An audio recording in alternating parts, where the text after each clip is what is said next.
رات ہم نے ابھی نشست نمبر 92 ختم کی ہے اور اب 93 پہ بات کر رہے ہیں۔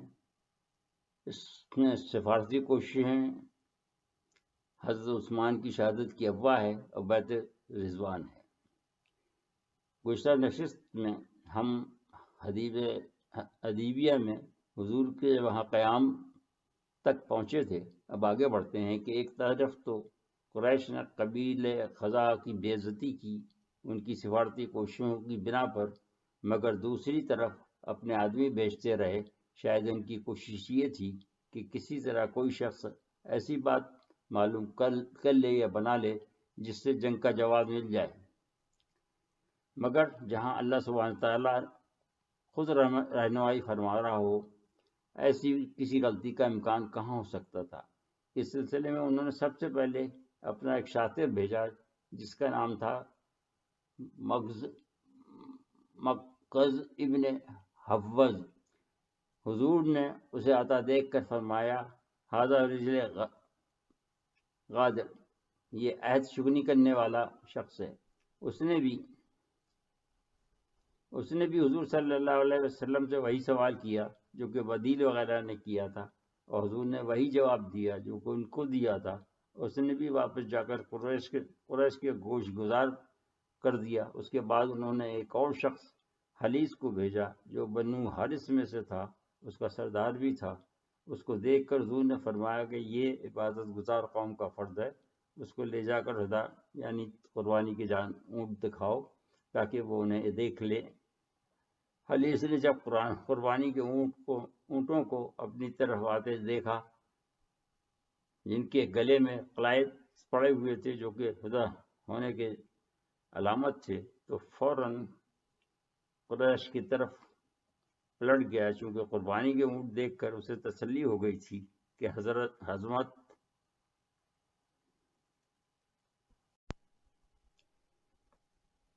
اور حرمت کعبہ کے نیت سے آئے ہیں اور ان کا مقصد حرمت کعبہ کو پامال کرنا نہیں۔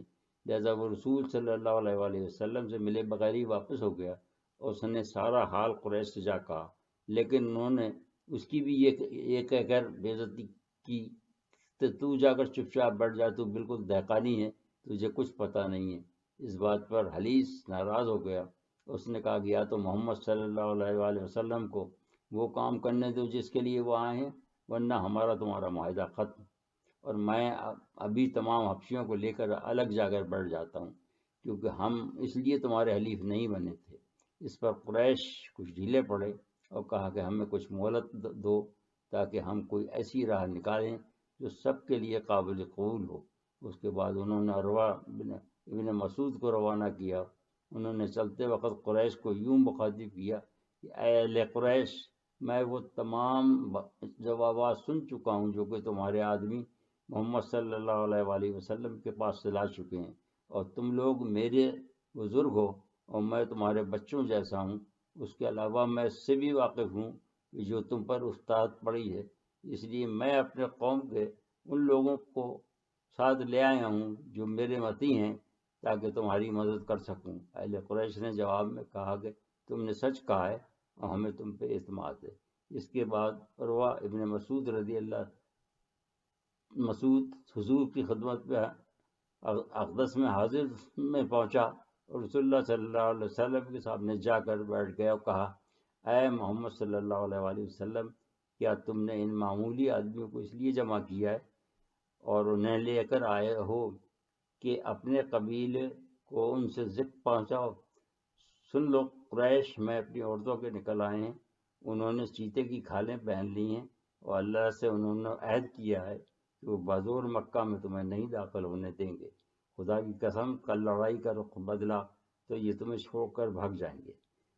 حضرت ابوبکر رضی اللہ تعالیٰ عنہ جو کہ اس وقت رسول صلی اللہ علیہ وسلم کے پیچھے بیٹھے تھے، عروہ کی گفتگو سن کر مشتعل ہو گئے اور انہوں نے سخت لہجے میں کہا، کیا کہا تو نے؟ ہم انہیں چھوڑ کر بھاگ جائیں گے؟ عروہ نے پوچھا، یہ کون ہے اے محمد صلی اللہ علیہ وآلہ وسلم؟ کیونکہ یہ نیا بچہ تھا جو کہ ان کے پیچھے جوان ہوا تھا، اس لیے نہیں پہچانتا تھا، لیکن نام سے واقف تھا۔ تو تو حضور نے فرمایا یہ ابن ابو قحافہ ہیں۔ تو عروہ بولا کہ مجھے اگر تمہارا لحاظ نہ ہوتا تو میں ان کو سخت کلامی کا جواب دیتا۔ پھر عربوں کے طریقے کے مطابق حضور صلی اللہ علیہ وسلم کی داڑھی پکڑ پکڑ کے باتیں کرنے لگا۔ مغیرہ بن شعبہ اس وقت حضور صلی اللہ علیہ وسلم کی محافظت پر ذرا پہننے پاس میں کھڑے ہوئے تھے۔ وہ بار بار اپنا ہاتھ کھڑکاتے اور کہتے کہ رسول اللہ صلی اللہ علیہ وسلم کے چہرے سے اپنا ہاتھ ہٹا لے ورنہ یہ ہاتھ واپس نہیں جائے گا۔ عروہ بولا یہ کون ہے؟ تو حضور نے تبسم فرمایا اور جواب دیا کہ تمہارے ذات مغیرہ بن شعبہ ہیں۔ پھر اس نے بھی وہی سوال کیا جو کہ پہلوں نے کیا تھا، اس کو بھی رسول اللہ صلی اللہ علیہ وسلم نے وہی جواب دیا جو کہ پہلوں کو دے چکے تھے۔ اس کے بعد وہ واپسی کے لیے اٹھ کھڑا ہوا اور بغیر کچھ کہے سورہ قریش کے پاس واپس چلا گیا اور ان سے جا کر کہا کہ آج تک میں نے کسی بادشاہ کی اتنی مقبولیت نہیں دیکھی جتنی محمد صلی اللہ علیہ وسلم کی ہے۔ میں کسرا سے اس کے ملک میں ملا، قیصر سے اس کے ملک میں ملا اور میں جا کر نجاشی سے اس کے ملک میں ملا، مگر میں نے جو منظر محمد صلی اللہ علیہ وسلم کے یہاں دیکھا وہ کسی دربار میں نہیں پایا۔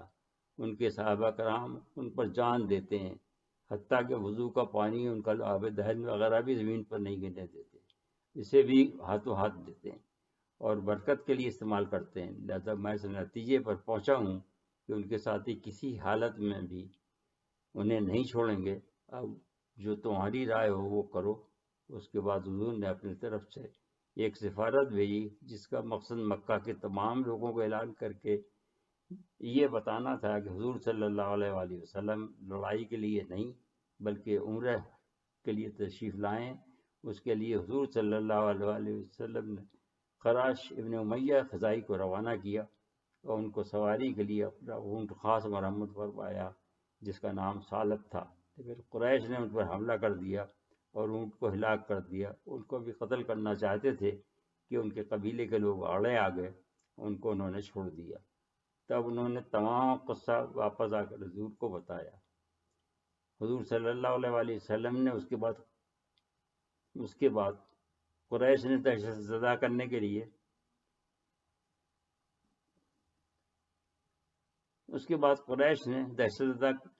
کے لیے اپنے 40-50 آدمی بھیجے کہ لشکر کے چکر لگائیں، جنہوں نے مسلمانوں کے پڑاؤ پر پتھر برسائے، اور ان کو قریش نے یہ بھی ہدایت کی تھی کہ اگر کوئی اکا دکا صحابی نظر آئے تو اسے قتل کر دیں گے۔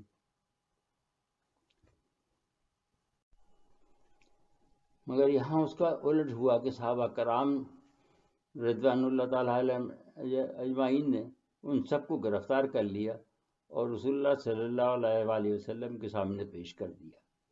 انہوں نے انہیں معاف کر کے رہا کر دیا، جو کہ صلہ رحمی اور احرام کا تقاضا بھی تھا، کیونکہ اس وقت سرزمین مقدس میں تھے اور خصوصاً احرام کی حالت میں قتال کے لیے آیات کا نزول نہیں ہوا تھا، جو کہ دوسرے سال نازل ہوئی، جس کا ذکر ہم انشاءاللہ بعد میں کریں گے۔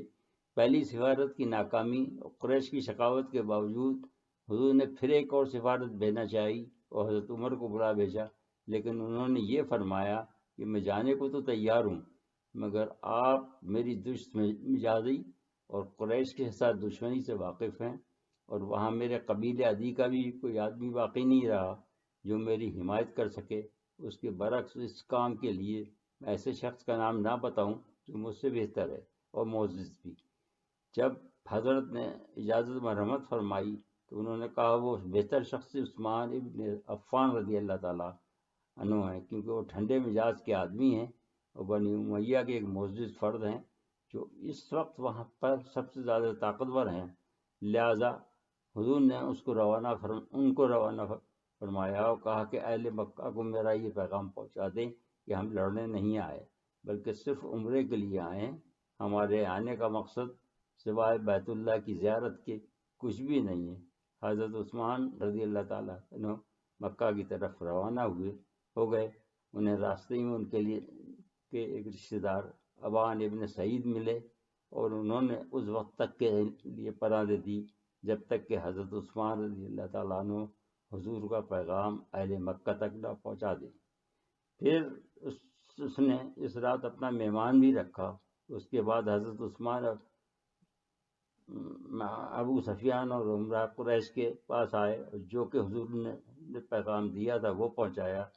جب رسول اللہ صلی اللہ علیہ وسلم کا پیغام وہ پہنچا چکے تو قریش نے انہیں پیشکش کی کہ اگر وہ چاہیں تو طواف کر لیں، لیکن ان کی غیرت نے یہ گوارا نہیں کیا کہ حضور کے بغیر طواف کریں، لہذا انہوں نے انہیں کعبے میں ہی قید کر دیا، لیکن مسلمانوں کو دہشت زدہ کرنے کے لیے یہ افواہ اڑا دی کہ انہیں قتل کر دیا گیا۔